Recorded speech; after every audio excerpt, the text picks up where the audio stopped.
हो। आपका धन्यवाद, आपने मुझे बिल्कुल ठीक सलाह दी। दूसरे दिन चिड़िया सुबह होते ही जंगल के बाहर की तरफ चली जाती है। ये जगह तो बहुत अच्छी लग रही है, नदी भी पास ही है, मुझे पानी पीने दूर भी नहीं जाना पड़ेगा। और रानी चिड़िया वहाँ इस फसल में अपना घोंसला बना लेती है। वो इस जगह से पूरी तरह संतुष्ट थी क्योंकि इसे यहाँ खाना और पानी बहुत आसानी से मिल जाते थे। और फिर रानो अपने घोंसले में 2 अंडे देती है। रानो आज बहुत खुश थी। अब कुछ ही दिनों में मेरे बच्चे मेरे साथ होंगे, कितना मजा आएगा अपने बच्चों के साथ जंगल घूमने का। ऐसे ही दिन और रात गुजरते गए और फिर कुछ ही दिनों में रानो के अंडों से 2 छोटे छोटे बच्चे बाहर आ जाते हैं। रानो बहुत खुश होती है अपने बच्चों को देखकर। अब तो सिर्फ 2-4 दिन की ही बात है, मेरे बच्चे मेरे साथ उड़ने लगेंगे। वो ऐसा सोच ही रही होती है कि कौवा और कौवी आ जाते हैं। कौवे भैया, आपका बहुत धन्यवाद, आपने मुझे बहुत ठीक जगह बताई थी। यहाँ पर दाना और पानी भी बहुत आसानी से मिल जाता है और वैसे भी ये जगह बहुत सुरक्षित है। लेकिन रानो, एक बुरी खबर है तुम्हारे लिए। क्या हुआ कौवे भैया, जल्दी बताओ, मुझे बहुत फिक्र हो रही है। क्या बात है? तुम्हारे बच्चे तकरीबन कितने दिनों तक उड़ना शुरू कर देंगे? 3 दिन। अभी 3 दिन तक मेरे बच्चों के पंख इस काबिल हो जाएंगे कि वो उड़ सके। फिर तो बड़ी मुसीबत आन पड़ी है। मैं कल ही गया था पास वाले गांव में, मकई तैयार हो चुकी है और किसान किसी से बोल रहा था कि कल कटाई शुरू करनी है फसल की। नहीं कौवे भैया, मेरे बच्चे तो अभी उड़ भी नहीं सकेंगे। अगर फसल कट गई तो मैं क्या करूँगी? मेरे बच्चे तो मर जाएंगे। आप मुझे कोई उपाय बताओ। तुम यहीं बैठो, मैं किसान के पास जाता हूँ और उसकी मिनती करता हूँ कि वो सिर्फ 3 दिन रुक जाए और फसल ना काटे। वो मान जाएगा क्या? देखो, ये तो जाकर ही पता चलेगा। और कौवा किसान के पास चला जाता है। ऐ दयालु किसान, तुम अपनी मकई की फसल सिर्फ 3 दिन तक ना काटो।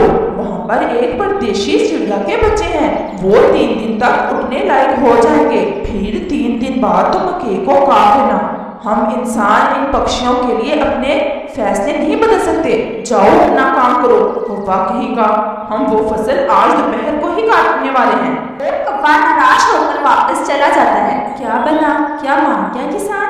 नहीं रानो चिड़िया, इसने तो मेरी बात भी अच्छे से नहीं सुनी। तो अब क्या मेरे बच्चे मर जाएंगे? नहीं, तुम यहाँ से कहीं न जाना, मेरे पास एक और उपाय है। मैं किसान की दरंती जिससे वो फसल काटेगा उठाकर नदी में फेंक देता हूँ और नई दरंती बनाने में कुछ समय तो लगेगा। शायद इससे तुम्हें थोड़ा समय मिल जाए। कौवे भैया, तुम जो मेरे लिए कर रहे हो, अगर जिंदगी ने साथ दिया तो मैं इसका बदला जरूर चुका दूंगी। अब मुझे जाना होगा। और कौवा फिर से किसान की तरफ चला जाता है। वो थोड़ी दूर एक पेड़ पर बैठ जाता है और जैसे ही किसान अपना ध्यान इधर उधर करता है, कौवा झट से किसान की दरंती उठाकर भाग जाता है। किसान कौवे के पीछे थोड़ा भागता है, लेकिन कौवा तेजी से उड़ जाता है। अब मुझे नई दरंती बनाना होगी, फसल तो पक गई है, ज्यादा देर नहीं रुक सकता मैं। और अब मुझे लोहार के पास जाना होगा। कौवा किसान की दरंती नदी में फेंककर वापस चिड़िया के पास जाता है। क्या बना? मैंने कर दिया है, मैंने किसान की दरंती आसानी से उठाकर नदी में फेंक दी है। अगर किसान नई दरंती बना लेगा तो फिर? बस मैं जा रहा हूँ लोहार के पास कि अगर किसान आए तो वो उसे नई दरंती 3 दिन बाद बना कर दे। वो मान जाएगा? ये तो जाकर ही पता लगेगा। और कौवा सीधा लोहार के पास चला जाता है। ऐ लोहार, क्या तुम मेरी एक बात मानोगे? क्या क्या बात है? काले कौवे, क्या हुआ? किसान तुम्हारे पास आएगा नई दरंती बनाने के लिए, तुम उसे नई दरंती 3 दिन बाद बना कर देना। इसकी मकई की फसल में नन्ही चिड़िया के बच्चे हैं, 3 दिन बाद वो बच्चे उड़ने लायक हो जाएंगे।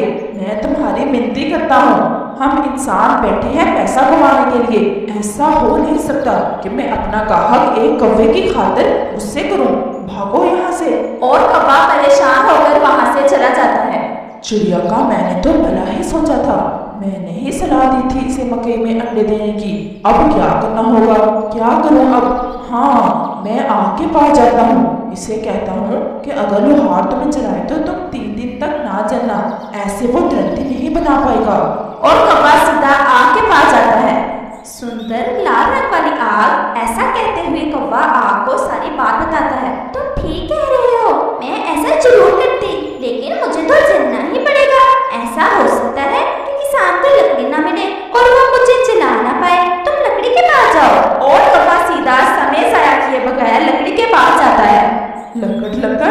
एक भलाई का काम करोगी? मैं तो सदियों से भलाई के काम ही करती आई हूँ, अब तुम्हारा क्या काम है? और कौवा सारी बात लकड़ को बता देता है। मेरा बस नहीं इसमें, जब लोहार मुझे जलाएगा तो मैं क्या कर सकूंगी, जबकि मैं सूखी हुई भी हूँ। अगर मैं थोड़ी बहुत गीली होती तो फिर मैं कभी भी ना जलती। तुम पानी के पास जाओ और उसे कहो कि आकर मुझे गीला कर दे। और कौवा सीधा उड़ता हुआ पानी के पास जाता है।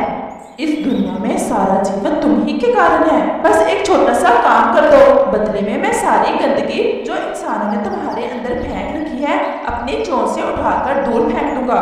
क्या काम है? और कौवा पानी को सारी बात बताता है।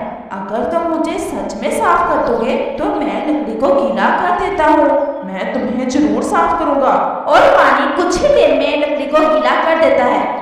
उधर किसान लोहार के पास जाता है नई